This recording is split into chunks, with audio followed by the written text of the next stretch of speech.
Hey champions, what's up with you. कैसे हो तुम लोग सब लोग? बढ़िया। Yes sir. जैसे कि तुम लोग को मैंने लास्ट मंथ बताया था कि मेरा JRF सिलेक्शन के बाद में PhD एडमिशन होने के बाद में I am going to university of NMIMS। Yes और नो? Yes sir. फिर मुझे 1 महीने के बाद में वहाँ पे JRF अवार्ड मिला, जिससे मुझे स्टाइपेंड मिलने वाला था 50,000 का। Yes yes sir. वैसे ही लाइफ में वापस एक नया रास्ता वापस खुल गया है, तो उसी के लिए मैंने मेरी बेस्ट लकी चार्म और मेरी मम्मी को मैंने यहाँ पर बाजू में रखा है एंड उन्हीं के हाथों के जरिए मैं मेरा एक बड़ा काम करने जा रहा हूँ। I can not tell you क्या काम है, बट डेफिनेटली मैं आपको बता दूंगा एक स्पेशल पार्टी अरेंज करके।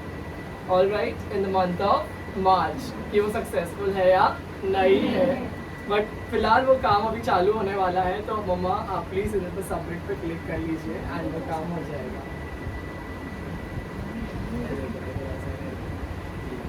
Are you sure you want to submit? Okay. तो ये सबमिट हो गया है। ये मेरे लाइफ का सबसे बड़ा काम है एंड मैं चाहता हूँ कि मेरी मम्मी के हाथ से हो। तो ये सबमिशन पे है एंड उसी के साथ में मैंने आपको बीच में सर्टिफिकेट ला के दिखाया था, राइट? जिससे मेरे को स्टाइपेंड मिल रहा था 50,000 रुपीज़। तो मम्मी ये वही स्टाइपेंड है 50,000 रुपीज़ जो मुझे पहली बार मिला है अपना काम करने के लिए।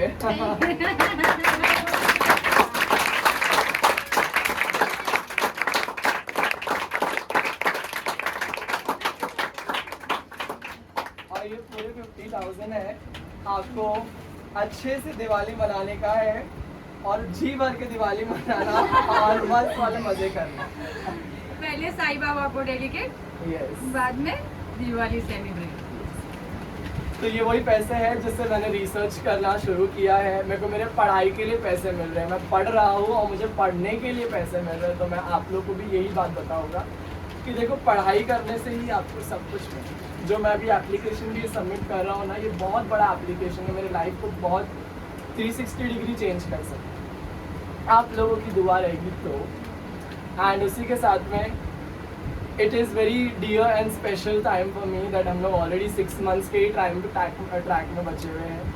6 मंथ्स के बाद में आई डोंट नो क्या होने वाला है, बट उस दिन जब मैं नवरात्रि की आरती देने गया था और मैंने देवी माँ को बोला कि मैं क्या मांगूँ आपसे, मेरे को तो आपने मेरी माँ दिया है और सब कुछ दिया है। तो उस दिन मैंने दिल खोल के एक ही बात ऊपर वाले से मांगा कि मुझे मेरे चैम्पियंस लोग से जब आप अलग कर रहे हो 6 महीने के बाद, तो उनको किधर और जहाँ पे भी डालोगे उनको प्लीज़ अच्छे से रखना, उनको प्लीज़ वैसे ही रखना जैसे उन लोग मेरे पास थे, क्योंकि उन लोगों को मैंने मार के तोड़ के प्यार से अच्छे से मैंने उन लोगों को बहुत संवारा है, उनकी एक एक चीज़ को संभाला है, उनको बनाया है। तो आप लोग जहाँ पे भी जाओगे 6 महीने के बाद, आप लोग प्लीज़ अपने ऊपर वर्क करना, अपनी सपनों के लिए लड़ना। मैंने मेरी मम्मी को रुलाया है जब मम्मी ने बोला था कि तू कुछ टीचर मत बन, तुम ऑफिस में जा या ये काम कर या वो काम कर। मैंने बोला नहीं मम्मी, मेरे से नहीं हो पाएगा।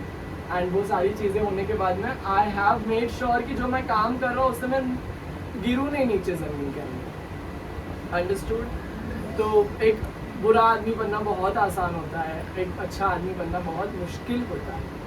एंड मेरी मम्मी ने मेरे लिए हर वक्त लड़ा है, जब मैं बुरा भी था तभी भी और जब मैं अच्छा भी था तभी भी, और आज भी मेरे लिए वो बहुत मेहनत करती है। तो मम्मी, ऐसी कई सारी पगार आपके नाम पे और आपकी वजह से ही मैं इतना अच्छा आगे बढ़ा हूँ एंड मैं हमेशा आपको इतना ही proud very proud. Thank you so very much everyone, thank you, bye.